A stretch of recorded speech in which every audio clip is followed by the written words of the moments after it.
Okay, AP Calculus, here we go with 2.5 implicit differentiation.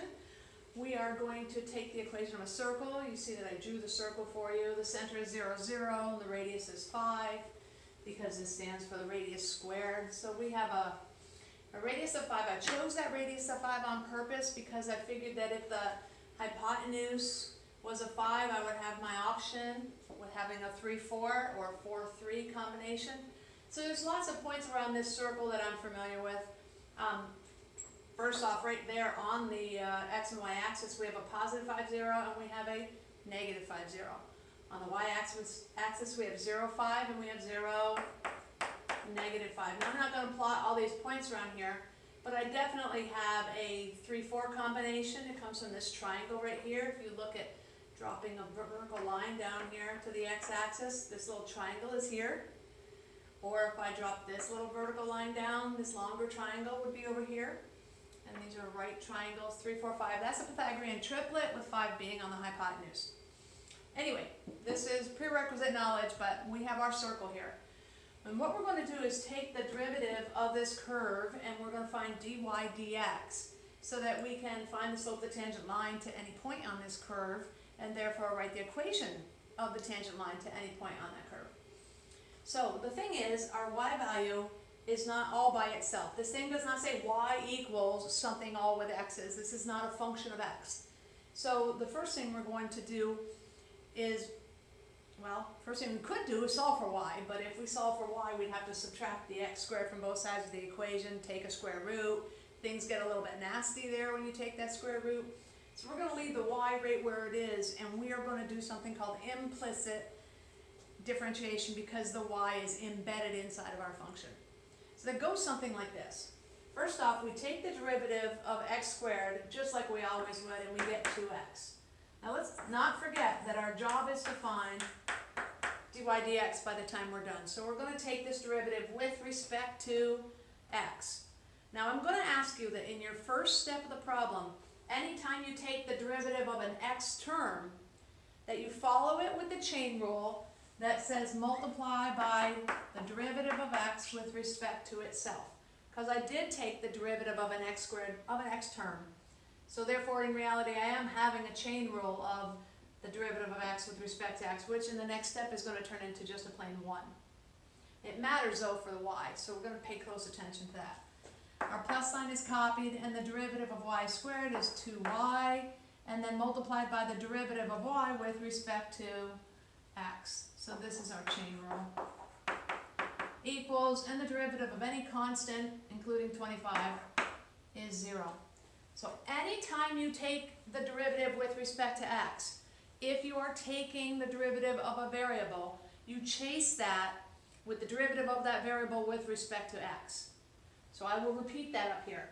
I am taking the derivative of an x term, so I chase that derivative with dx dx.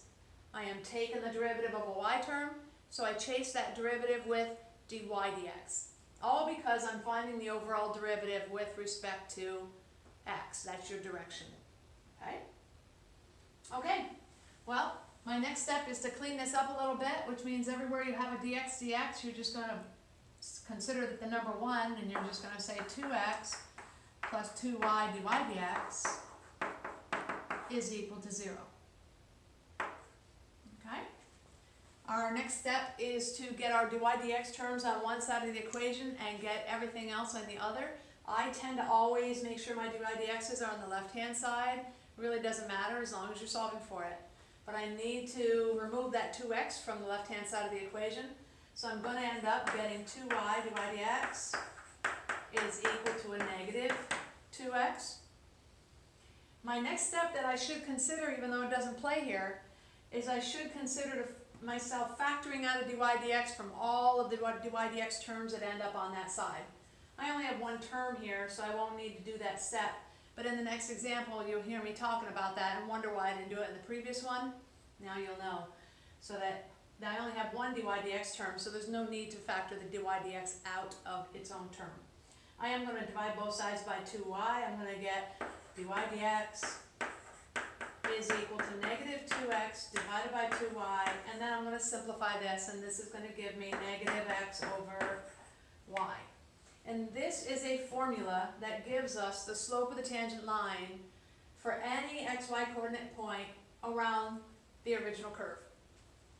I would say function, but obviously a circle is not a function, so we're just calling it a curve around the original curve. So for example, if I were to say write an equation for the tangent line to the curve at, and we will say A. Let's go for the point 4, 3 at 4, 3. Well, then, yes, then my dy dx, which you're not going to hear me call it dy dx very often, I'll call it slope because that's exactly what it is when I'm finding the slope of the tangent line. It's negative x over y. So I am going to put my x and my y in place. My x is a 4, so it's going on the numerator. My y is a 3, it's going on the denominator. And that means that the slope is negative 4/3. Now if you could draw this tangent line to 4, 3, hopefully you'd see that the slope of that tangent line looks like it's a little bit higher than 1. And it is a little bit higher than 1, and it's slanted in the negative direction, so you see you have a negative slope. You would now do your y minus y1 equals m times x minus x1 to hit point slope. You put your slope where it belongs for this particular tangent line, and then you go back to your point as well, and you put your 4, 3 where it belongs for this particular tangent line, and you may box that as your final answer, and you would be finished with that. Now I'm going to pick up a couple more points for you to see what would happen if we were along something else. So this is A. Let me erase this. I'm going to pick up another point around my circle. I'm going to do the same thing. We'll call this part B. And we will pick what point you want. How about 0, -5? 0, -5. So my slope is again negative x over y from my dy dx right here. My slope of the tangent line is going to be negative x over y. My x value is a 0. My y value is a -5. Negative 0 divided by -5 should give me 0.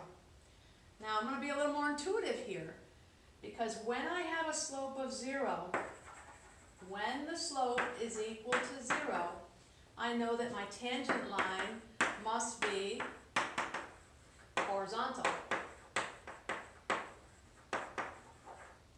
And all horizontal lines, they look alike. They have the same basic format for the equation, and they all start with y equals and whatever the y value is of every single point on that line.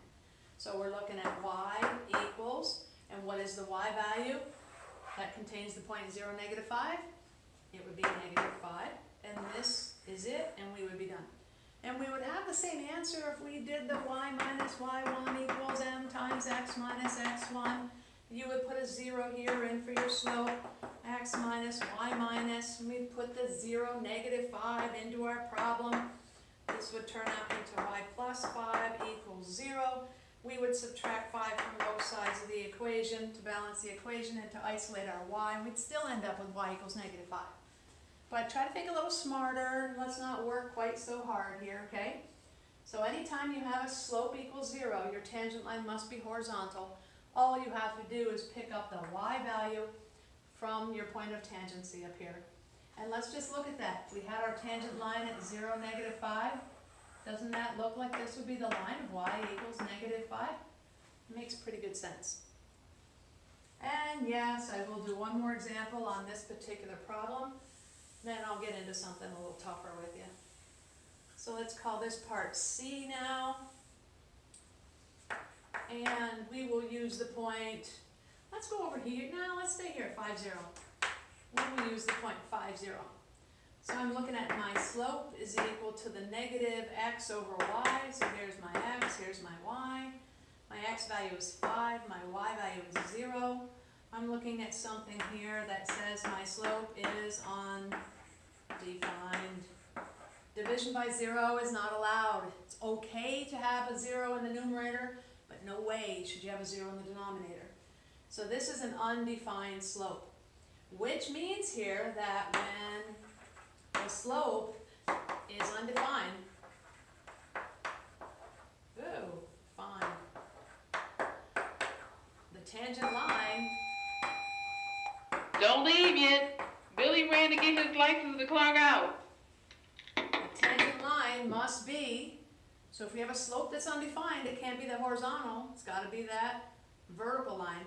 So if you have a slope that's undefined, the tangent line must be vertical. And all vertical lines have something in common, they all follow the same format, just like all horizontal lines follow the same format.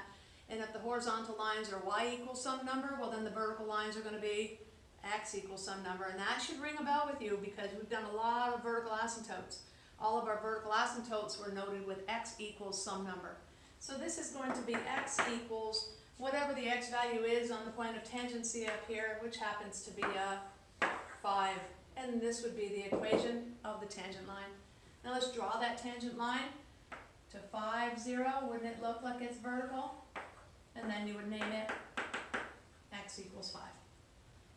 So hopefully this all makes pretty good sense to you. Taking the derivative of the curve is going to become a little more difficult. We're going to have the product and quotient rule possibly involved in each of those cases. And you will have to come up with an equation for dy dx. You'll have to use that equation with dy dx in order to determine the slope of the tangent line. The only difference here is that before, when we were finding the slope of the tangent line, giving the first derivative, we only needed the x value to plug into the f prime of x to figure out our slope. And now we most likely are going to need x and y. Okay? So we get your x, y, put them into your derivative formula or your slope formula, and from there you continue the same way you did always in writing the slope of the writing the equation of the tangent line. Okay. Well, I think I'll quit there. Okay, we're leaving in 1 minute.